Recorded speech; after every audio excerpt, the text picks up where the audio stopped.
বিসমিল্লাহির রহমানির রহিম। Hello my dear student, আশা করি তোমরা সকলে ভালো আছো। আমি তোমাদের দোয়ায় আল্লাহর অশেষ রহমতে ভালো আছি। আজকে এই অনলাইনে তোমাদের সামনে উপস্থিত হয়েছি আজকে আমাদের অ্যাসাইনমেন্ট সম্পর্কে কিছু কথা বলার জন্য। পদার্থবিজ্ঞান অ্যাসাইনমেন্ট শুরু হয়ে থেকে আমরা 2টা অ্যাসাইনমেন্ট সম্পন্ন করেছি। 4th উইক অর্থাৎ 2022 সালে পরীক্ষার্থী যারা তাদের জন্য 4th উইক অ্যাসাইনমেন্ট এবং আমাদের পদার্থবিজ্ঞানের যেটা 3rd অ্যাসাইনমেন্ট। তো 3rd অ্যাসাইনমেন্টটা আবার দেওয়া হয়েছে প্রথম পত্র থেকে, অর্থাৎ নিউটনিয়ান বলবিদ্যা থেকেই দেওয়া হয়েছে এটা, এবং এটা কাকতালীয়ভাবে প্রথম অ্যাসাইনমেন্টের সঙ্গে মিলে গেছে ঘটনাটা।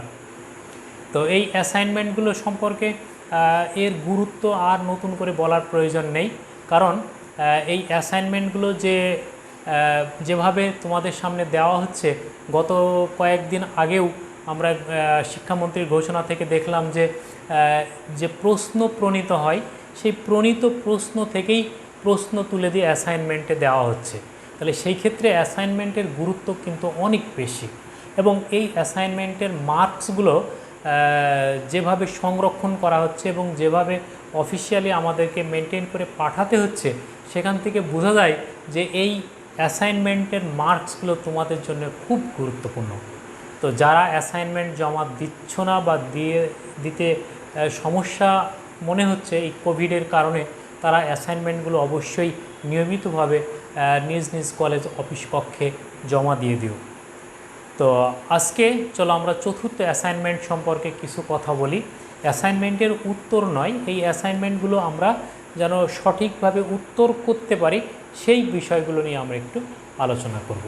তো অ্যাসাইনমেন্টটা আজকে আমাদের সেটা হচ্ছে, বলছে যে এইরকম একটা টেবিল আছে, এই টেবিলের মাঝখানে একটা ছিদ্র আছে, সেই ছিদ্রপথে এরকম একটা সুতার সাহায্যে একটা সুতার সাহায্যে এখানে 2 কেজি ভরের একটা বস্তু সুতাতে ঝুলিয়ে দেওয়া আছে। অপর একটা বস্তু অন্য একটা সুতার সাহায্যে এইভাবে বেঁধে এখানে দেওয়া আছে। তাহলে একটা জাস্ট সুতা দিয়ে বেঁধে যদি এইখানে রাখা হয় এই বস্তুটাকে, তাহলে সে কিন্তু এখানে থাকবে না। তখন কী হবে, এইটার ভরে, কারণ এইটার ভর হচ্ছে 1.5 কেজি, 1.5 কেজি, আর যেটা নিচের দিকে ঝুলানো হয়েছে সেটা হচ্ছে 2 কেজি। তাহলে 2 কেজি ভরের বস্তুটাকে টেনে নিচের দিকে নামিয়ে নিয়ে আসবে। কিন্তু এখানে একটা বিষয় বলা আছে এই উদ্দীপকটাতে, বলছে এই 1.5 কেজি ভরের বস্তুটা এইভাবে ঘুরছে। আমরা জানি বৃত্তাকার পথে কোনো বস্তু যদি ঘোরে তাহলে তার কেন্দ্র বিমুখী একটা বল তৈরি হয়। যখনই কোনো বস্তু বৃত্তাকার পথে ঘুরতে থাকে তার কেন্দ্র বিমুখী একটা বল তৈরি হয়। সেই কেন্দ্র বিমুখী বলের কারণে 1.5 কেজি ভরের বস্তুটা এই বিন্দু থেকে, অর্থাৎ কেন্দ্র বিন্দু থেকে বাহিরের দিকে একটা টান বা বল সর্বদা কাজ করছে, কত mv²/r। সেই বলটা কি করছে, 1.5 কেজি ভরের বস্তুটাকে কেন্দ্র থেকে দূরে সরিয়ে নিয়ে যাচ্ছে। 2 কেজি ভরের বস্তুটা ওই সুতার সাহায্যে ওই দূরে সরিয়ে নিয়ে যাওয়া 1.5 কেজি ভরের বস্তুটাকে টেনে নিচের দিকে নামাচ্ছে। তাহলে এই হলো আমাদের উদ্দীপক। এখন বলছে যে এইটা ঘূর্ণনের ফলে সে সমদ্রুতিতে ঘূর্ণায়মান আছে। তাহলে এখন আমাদের প্রশ্ন, এটা হলো আমাদের উদ্দীপক। এই উদ্দীপক থেকে আমাদের প্রশ্ন কি হচ্ছে, ক নাম্বার প্রশ্নে আমাদের বলছে, ক নাম্বার, সমদ্রুতিতে ঘূর্ণায়মান 1.5 কেজি ভরের জন্য নিউটনের সমীকরণ লেখো। এই যে সমদ্রুতিতে ঘুরছে এইটা, তাহলে সমদ্রুতিতে ঘূর্ণায়মান অবস্থায় তার বেগ, ত্বরণ, বল, এইগুলো সম্পর্কে আলোচনা করাটা বা এইগুলোর সমীকরণ লেখাটাই হচ্ছে তার নিউটনের গতির সমীকরণ লেখা, নিউটনের সমীকরণ লেখা। 2 নম্বরে কি বলছে, যে 1.5 কেজি ভরের বস্তুটা সমদ্রুতিতে ঘূর্ণায়মান অবস্থায় তার কাজ কত হবে, কত পরিমাণ কাজ সম্পন্ন হবে। গ নাম্বার কি বলছে, 2 কেজি ভরটিকে স্থির রাখতে হলে, 2 কেজি ভরের বস্তুটা যেহেতু নিচের দিকে টান বেশি mg, তাহলে এই টানে সে নিচের দিকে কিন্তু পড়ে যাওয়ার কথা। কিন্তু বলছে যদি এইটাকে স্থির রাখতে চাই আমরা, যদি স্থির রাখতে চাই তাহলে এর কেন্দ্র বিমুখী বলের মান আর এই টানের মান সমান রাখতে হবে। তাহলে তখন ওই বস্তুটাকে 1.5 কেজি ভরের বস্তুটাকে কত বেগে ঘুরতে হবে, এটা একটা। আর বলছে যে ঘর্ষণের কারণে যদি 1.5 কেজি ভরের বস্তুর বেগ কমতে থাকে, তাহলে বেগ যদি কমতে থাকে তাহলে তার মন্দন সৃষ্টি হবে, কেন্দ্র বিমুখী বল কমে যাবে। তখন কি হবে, নিচের বস্তুটার বল বেশি হয়ে যাবে, তখন 2 কেজি ভরের বস্তুটা নিচের দিকে পড়তে থাকে। তাহলে নিচের দিকে যদি পড়তে থাকে তাহলে সে একটা ত্বরণে পড়বে, তখন তার বেগ বৃদ্ধি পাবে। এই বৃদ্ধিপ্রাপ্ত বেগ এবং সময় এর একটা লেখচিত্র অঙ্কন করতে বলেছে আমাদের ঘ নাম্বারে। খুবই সুন্দর এবং দ্বিতীয় এই নিউটনের গতিসূত্রকে ব্যাখ্যা করার জন্য খুব উপযুক্ত একটা স্টিম বা উদ্দীপক এখানে আমাদের দেওয়া হয়েছে। তাহলে এটাই হলো আমাদের থার্ড অ্যাসাইনমেন্ট, অর্থাৎ 4th উইক 3rd অ্যাসাইনমেন্টের উদ্দীপক এটা আমাদের। তাহলে এই সুতাটার টান হচ্ছে নিচের দিকে, আর এর কেন্দ্রমুখী বল হচ্ছে বাহিরের দিকে। এইটা হলো আমাদের কেন্দ্রবিন্দু।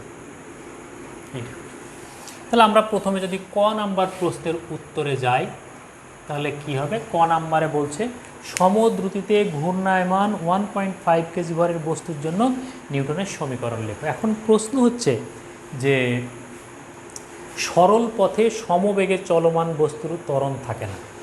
সরল পথে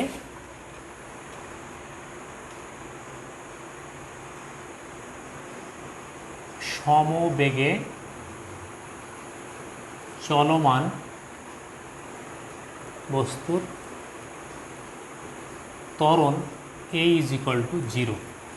সমবেগে যদি সরল পথে চলে তাহলে বেগের কোনো পরিবর্তন ঘটে না, কিন্তু যখন বৃত্তাকার পথে একটা বস্তু ঘোরে, এই বৃত্তাকার পথে যদি ঘোরে একটা বস্তু, তাহলে এর বেগের মান v।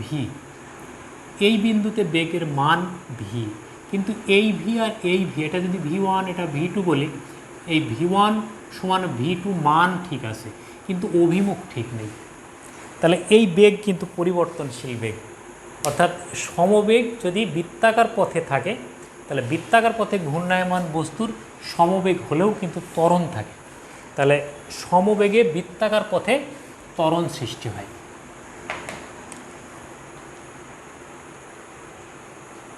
সমবেগে বৃত্তাকার পথে v = সমবেগ, কিন্তু এই v vector is not equal to ধ্রুবক। এইটা ধ্রুববেগ না। তাহলে যদি ধ্রুববেগ না হয় তাহলে কি থাকবে, এর একটা ত্বরণ সৃষ্টি হবে, সেই কেন্দ্রমুখী ত্বরণ যেটা। অতএব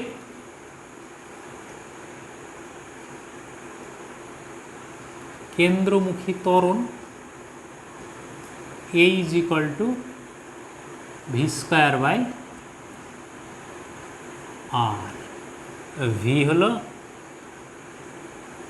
সমবেগ, r হলো 1.5 কেজি ভরের বস্তুর ঘূর্ণন পথের ব্যাসার্ধ। তো এখানে যে কেন্দ্র বিমুখী যে বলটা তৈরি হচ্ছে, সেই কেন্দ্র বিমুখী বলের মান কিন্তু কেন্দ্রমুখী বলের সমান। এই কারণে আমরা এই ত্বরণটাকে কি বলছি, কেন্দ্রমুখী ত্বরণ বলছি। তাহলে কেন্দ্রমুখী ত্বরণ হচ্ছে এইটা, a = v² r।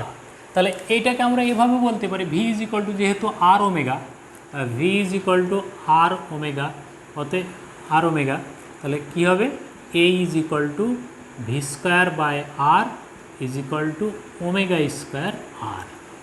এখন তাহলে কেন্দ্র বিমুখী বল বা কেন্দ্রমুখী বল, দুইটা বল ভিন্ন বল। কেন্দ্র বিমুখী বল হচ্ছে কেন্দ্র থেকে বাহিরের দিকে, আর কেন্দ্রমুখী বল হচ্ছে বাহির থেকে কেন্দ্রের দিকে। দুইটা বলের অভিমুখ ভিন্ন ভিন্ন, কিন্তু তাদের মান কি একই থাকে। তাহলে একই থাকে, তাহলে এইটাকে আমরা কেন্দ্র বিমুখী বল বলি। কেন্দ্র বিমুখী বল F = ma। তাহলে এখানে এই M is equal to m1 is equal to 1.5 KG বলি আমরা, তাহলে কত হবে এটা? অতএব F is equal to m1 সমান 1.5 আর A is equal to V square by R, এইটা সমানই হচ্ছে ওমেগা স্কোয়ার আর এটা। তাহলে অথবা এটাকে আমরা এম ভি স্কোয়ার বাই আরও বলতে পারি এইটা, বা F is equal to M V square m1 V square by R is equal to omega square R. এটাই হলো আমাদের নিউটনের সূত্র। এটি 1.5 কেজি ভরের জন্য নিউটনের সমীকরণ। ঠিক আছে, এটাকে আমরা কেন্দ্রমুখী বল বলবো না, কেন্দ্র বিমুখী বল আসলে এটা, কিন্তু কেন্দ্র বিমুখী বলের মান যেহেতু কেন্দ্রমুখী বলের সমান, এটাকে কেন্দ্রমুখী বল হিসাবেই বেশি পরিচিত। কারণ সুতা ঘুরতে থাকে যখন, তাহলে সুতাটা কেন্দ্রের দিকে টানে আর বস্তুটা কেন্দ্রের বাহিরের দিকে টানে, তাহলে এখানে বাহিরের দিকে বল তৈরি হচ্ছে এইটা, এই পরিমাণ বলেই কিন্তু সুতাটা আবার কেন্দ্রের দিকে টানে, এই জন্য এটাকে কেন্দ্রমুখী বলও বলা হয়। তাহলে এটা হলো আমাদের নিউটনের সমীকরণ। এরপরের প্রশ্নটা কি বলছে যে এই ঘূর্ণনের ফলে তার কাজ কত হবে? ক নাম্বার গেল আমাদের।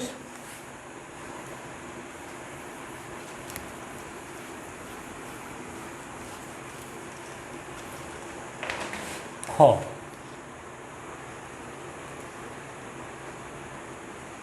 কৃত কাজ W is equal two what. এখন এই বৃত্তাকার পথ, এই হলো 1.5 কেজি ভরের বস্তু m1, এটা এই পাকে ঘুরছে, তাহলে এই ঘুরে আবার এই বিন্দুতে যখন আসে তখন তার পূর্ণ ঘূর্ণন সম্পন্ন হয়। তাহলে এইটা হলো আমাদের কি এস, তাহলে এটাকে আমরা কেন্দ্রমুখী বলি, কেন্দ্র বিমুখী বলি, এটা হচ্ছে এই সরল রেখা বরাবর, এই সরল রেখা বরাবর। তাহলে এইটা হলো আমাদের এফ, তাহলে এটাও এফ যদি বলি, এটাকেও যদি এফ বলি, উভয়ের সঙ্গেই এস এর কোণ কত? 90 ডিগ্রি। এখন যদি আমরা দুইভাবে বলতে পারি এটাকে, তাহলে কোণের মাধ্যমে যদি কাজ হিসাব করি, তাহলে সরণ সমান এস, বল সমান এফ। এস ও এফ এর মধ্যবর্তী কোণ theta is equal two 90 degree. মধ্যবর্তী কোণ theta is equal two 90 degree. তাহলে অতএব W is equal two F dot S, তাহলে এফ এস কজ থিটা, তাহলে এফ এস কজ 90 ডিগ্রি, তাহলে কজ 90 ডিগ্রি সমান 0, তাহলে সেক্ষেত্রে আমাদের কৃত কাজ হচ্ছে 0, ডাব্লিউ ইজ ইকুয়াল টু 0। এই অতএব কৃত কাজ 0। তাহলে 1.5 কেজি ভরের বস্তুটা যদি বৃত্তাকার পথে সমবেগে ঘুরতে থাকে, তাহলে সমবেগে ঘূর্ণনের ফলে তার দ্বারাই কৃত কাজের পরিমাণ হচ্ছে কত? 0। এটাকে আমরা কোণের মাধ্যমে ব্যাখ্যা করতে পারি। আবার পূর্ণ ঘূর্ণন যদি নিই আমরা, সেক্ষেত্রে সরণ এস এর মান 0, তাহলে এস এর মান যদি 0 হয় তাহলে W is equal two F S, তাহলে এস এর মান 0। কিন্তু সেইটাই আমাদের একটু সমস্যা থেকে যায়, কি এফ এবং এস এর মধ্যবর্তী কোণ নিয়ে একটু সমস্যা থেকেই যায়। কিন্তু আমরা যে সূত্র ব্যবহার করছি থিটা ইজ ইকুয়াল টু 90 ডিগ্রিকে মধ্যবর্তী কোণ নিয়ে প্রত্যেকটা বিন্দুর আলাদা আলাদা আলাদাভাবে আমরা কৃত কাজ বের করতে পারি এবং তার মান কত হবে? 0 হবে। অতএব এই পদ্ধতিটাই বেশি অ্যাপ্রোপ্রিয়েট, এটাই বেশি অ্যাপ্রোপ্রিয়েট। গ নাম্বারে কি বলছে আমাদের? গ নাম্বারে বলছে 2 কেজি ভরটিকে যদি স্থির রাখতে হয় তাহলে 1.5 কেজি ভরটিকে কত সমদ্রুতিতে ঘুরতে হবে? তাহলে আমরা যেটা দেখেছিলাম উদ্দীপক আলোচনা করার সময়, যে এইটা যদি আমাদের ঘূর্ণন পথ হয়, তাহলে এই সুতায় বেঁধে এই বস্তুটাকে এইভাবে ঘোরানো হচ্ছে, তাহলে এই ঘূর্ণনের ফলে 1.5 কেজি ভরের বস্তুটা কি হবে, কেন্দ্র থেকে ছিটকে বাইরের দিকে যেতে চাইবে। তাহলে যেহেতু এখানে কোনো কিছুর সঙ্গে আটকানো নেই, সেই সুতার অপর প্রান্তে 2 কেজি ভরের বস্তুটা ঝুলছে, তাহলে এই 2 কেজি ভরের বস্তুটা নিচের দিকে তাহলে কি একটা সুতার টান তৈরি হয়েছে, যেটা 2 কেজি ভরের বস্তুর ওজন ডাব্লিউ। তাহলে সেই ওজনের সমান বল যদি এর ঘূর্ণন ক্রিয়ার ফলে কেন্দ্র বিমুখী বল হয়, তাহলে এই 2 কেজি ভরের বস্তুটা কি হবে, স্থির অবস্থায় থাকবে, স্থির অবস্থায় থাকবে। তাহলে গ নাম্বার,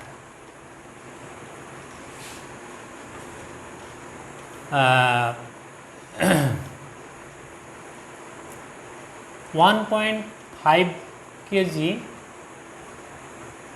ভরের বস্তুটির বেগ সমান ভি, মানে ঘূর্ণন বেগ ভি, ভর m1 সমান হচ্ছে 1.5 কেজি। অতএব কেন্দ্র বিমুখী বল F1 = তাহলে কত, m1 v²/r। তাহলে r হলো ঘূর্ণন পথের ব্যাসার্ধ, r হলো আমাদের ঘূর্ণন পথের ব্যাসার্ধ। এখন 2 কেজি ভরের ক্ষেত্রে m2 সমান তাহলে কত, 2 কেজি। অতএব নিম্নমুখী টান অবলিক ওজন এইটা, তাহলে ডাব্লিউ = কত, m2g। এখন এই m2g এই ভরে কি হবে, এই বলে কি হবে, 2 কেজি ভরের বস্তুটা নিচের দিকে থাকবে, নিচের দিকে টান অনুভব করবে, আর ঘূর্ণনের ফলে 1.5 কেজি ভরের বস্তুটা কেন্দ্র থেকে ছিটকে বাইরের দিকে যেতে চাইবে কত বলে, F1 বলে। তাহলে এই দুইটা বল যদি পরস্পর সমান হয়, এই দুইটা বল যদি পরস্পর সমান হয়, তাহলে 2 কেজি ভরের বস্তুটা স্থির থাকতে হবে। তাহলে 2 কেজি ভরের বস্তুটিকে স্থির থাকার শর্ত হলো F1 সমান W। তাহলে 2 কেজি ভরের বস্তুটিকে স্থির থাকার শর্ত হলো F1 সমান W। তাহলে F1 সমান কত, m1 v²/r = m2g, বা v = কত হবে আমাদের, তাহলে m2/m1 আর g এর রুট। এইটা মান বসিয়ে দিই আমরা, যেটুকু আছে মান, তাহলে মান যদি বসাই আমরা, তাহলে √m2 এর মান 2 × 9.8 / 1.5 × r, বা 3.615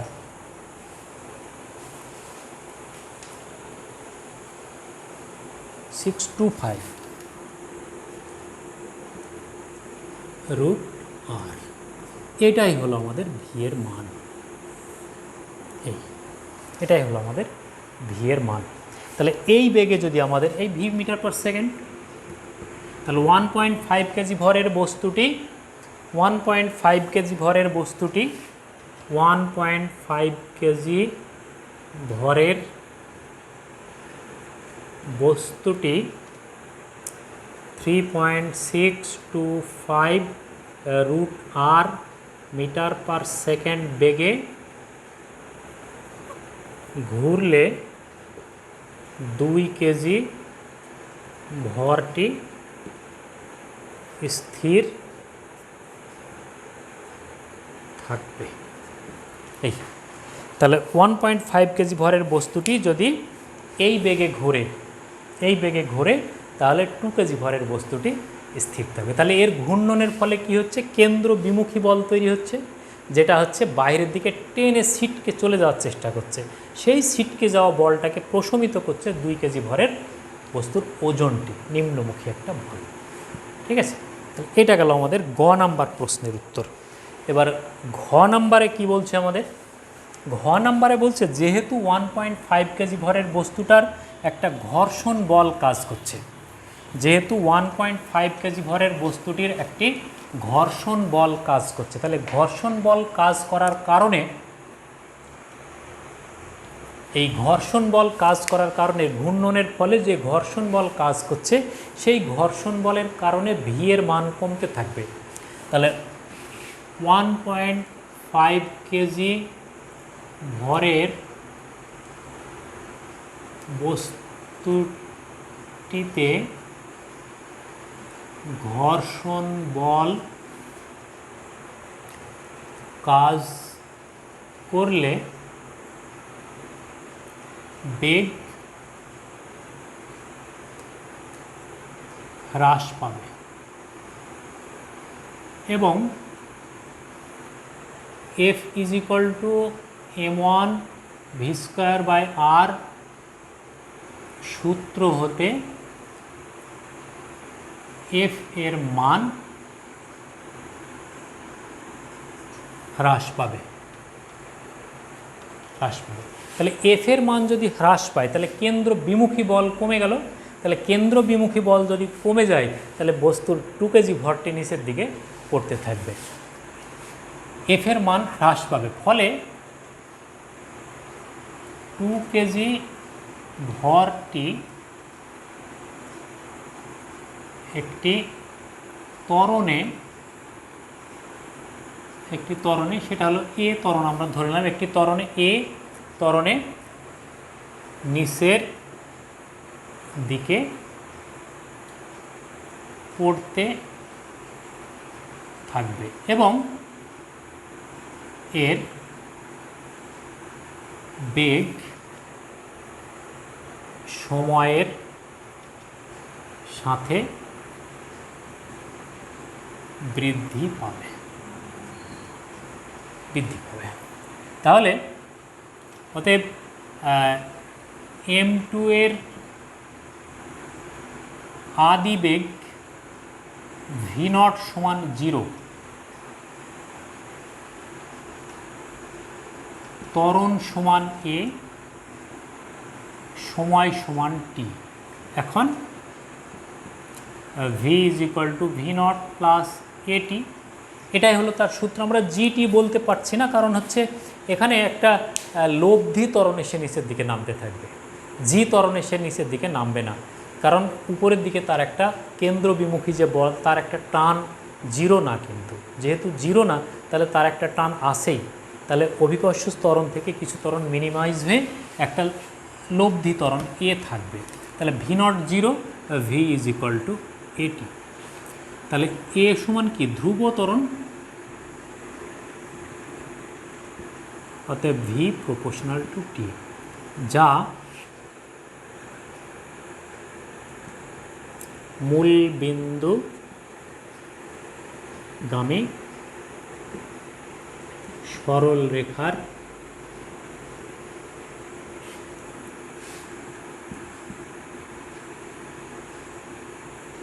সমীকরণ, যার ঢাল সমান a। তাহলে এখন যদি এটাকে নিয়ে আমরা গ্রাফ অঙ্কন করি, তাহলে এদিকে x অক্ষ, এদিকে y অক্ষ, তাহলে এদিকে থাকবে হলো আমাদের সময় t, এদিকে থাকবে হলো বেগ v। তাহলে যাত্রার শুরুতে যখন কেন্দ্র বিমুখী বল আর এই বস্তুর টান সমান ছিল, তখন তার বেগ ছিল কত, 0। তাহলে এই বিন্দুতে v0, সময় যত বাড়তে থাকবে সেই 2 কেজি ভরটা নিচের দিকে নামতে থাকবে এবং তার বেগ বৃদ্ধি পেতে থাকবে, অর্থাৎ মূল বিন্দুগামী সরলরেখা পাওয়া যাবে। এইটা, তাহলে এটাই হলো আমাদের 2 কেজি ভরের বস্তুটির লেখচিত্র। 2 কেজি ভরের বস্তুটির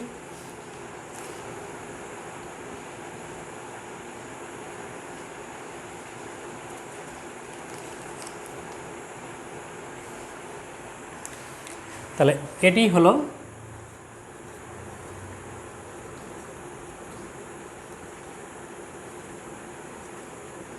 কেজি ভরের বস্তুটির বেগ বনাম সময় লেখচিত্র। এইটা বেগ বনাম সময় লেখচিত্র, যার ঢাল হলো এ, ঢাল হলো এ।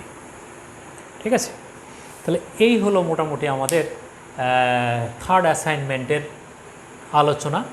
এবং এখান থেকে আমরা দেখতে পাচ্ছি যে যে আউটকাম যেটা, সেখানে নিউটনের গতিসূত্রগুলোই কিন্তু আমরা ঘুরিয়ে ফিরে আলোচনায় নিয়ে আসছি। এবং বেশিরভাগ ক্ষেত্রে দ্বিতীয় সূত্রের প্রাধান্যটা আমরা বেশি পাচ্ছি এখানে, তাই না? দ্বিতীয় সূত্রের ঘূর্ণন গতি সম্পর্কে একটা ধারণা পাওয়া যাচ্ছে।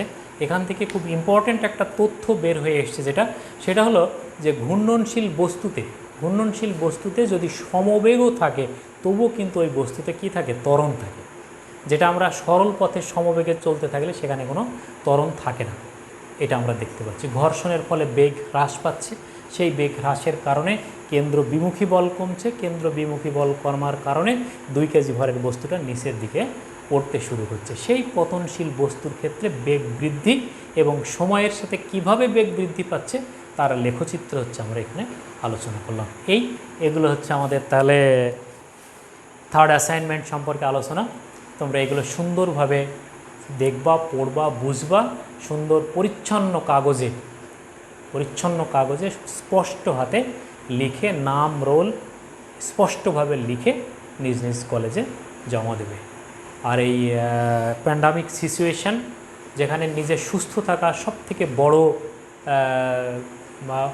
বা গুরুত্বপূর্ণ একটা বিষয় আমাদের কাছে, তাই আমরা নিজেরা সব সময় সুস্থ থাকব, সুস্থ থাকার জন্য চেষ্টা করব, আমাদের আশেপাশে যারা আছে তাদেরকে সুস্থ থাকার জন্য সচেতন করব। আমরা এখন স্যানিটাইজ ব্যবহার করে হাত ধোবো আর সব সময় মাস্ক পরব। ভালো থাকো, সুস্থ থাকো, এ কামনায়। আল্লাহ হাফেজ।